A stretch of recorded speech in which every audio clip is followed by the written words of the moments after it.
So whenever you come in, you turn the machine on, this is pretty much what you're going to be left with. From here, you go File, New. It's going to bring up that Project Properties window, is where you'll check to make sure we're still cutting 3/4 of an inch porch stone with these settings.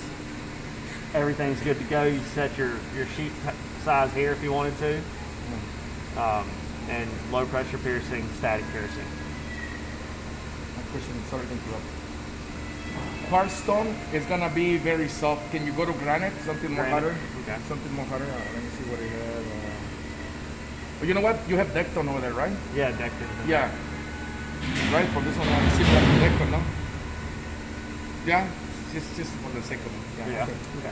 So that's going to get your settings kind of set up, and you just press OK. And what that's going to give you is, this is your nest window, the one with all the grids. So now you want to put in an object. So you're going to be dealing a lot with DXF files that you off site.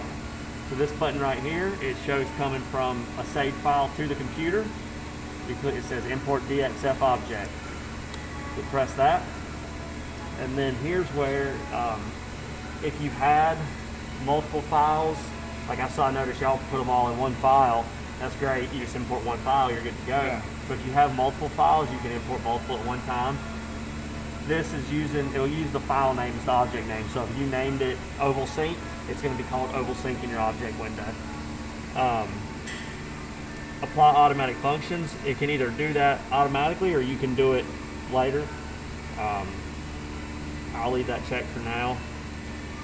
That's for if you're doing stuff 3D and it has a Z height set, it'll do it. You're not going to be dealing with that a whole lot. So then you'll just press OK, and you'll go. So once you do this one time, you go back to it, but computer, and then water jet, and then there's going to be your folders. You got this one, so you got right here, 18 by 18 square sink. Yeah. It'll show you what it is. If you click on them, it's going to show you what it is you're about to cut. So 18 by 18 square sink, you'll press OK. It puts it in your object window. Now, those automatic functions that it's already applied is your lead ins, your kerf compensation, things like that. So you can see the purple line of your lead ins. It's the 1/2 inch that we say, right? Yep. So it's a 1/2 inch lead in. It's going to pierce here, and then moving on this side of the line. So it's saying your kerf offset for the width of the nozzle is to this side. It's going to come up a 1/2 inch, and it's going to start that cut while maintaining, that way your finished piece is 18 by 18 instead of 18 by 18 minus the width of the cut. Sure. So if that's not right, say, well, for example, this one isn't right. If that's a sink cutout that you're doing on a piece, you don't want that lead in right there.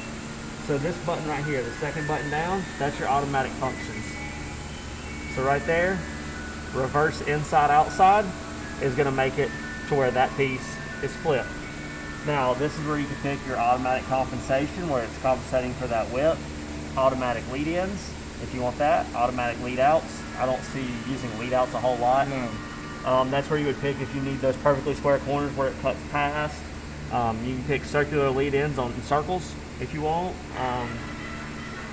Then tabs if you want them. You could pick automatic tabs. They'll automatically tab everything. You can do automatic tabs only on stuff that's on the outside. Yeah. We don't need tab for this. And then, like I was saying, you can have default bevel options, or you could tell it to apply those bevels if you wanted. Yeah, that was the idea is on this rectangular, this one here, we want to do bevels on the inside, because we do a lot here. It's stone integrated sink. Okay. It's not just a cut sink. Most of the time we don't do a lot of sinks, but it's more integrated. We build it out of the stone. Oh, that's cool. So we need to on these square cuts. That's what the same reason we put this example, because we're gonna go miter, and all the yeah. It's gonna be 45 inside. Yeah. Okay. Well, so we'll reapply those settings. And you can see it's now changed your. It's now changed your pierce point to here. Yes. And in here, and all your cuts are to the inside. So now we could talk about bevels, or we can just move straight into cutting this piece. What are you gonna do? Cutting or bevels? 45? We don't have to cut it right this minute, but we can go through the rest of the steps to get a cut. I think that would be 45s, no? Okay. Let's do the 45s. Okay, so On this particular one, you want to bevel everything, but let's just say, for instance, you only wanted to bevel this side. You can click that line. You see it changes to a dotted line, and right-click it, and right here you'll see Select Bevel Angle. And this right here, you're doing, you want the complete thing to be. So partial is, say you want it to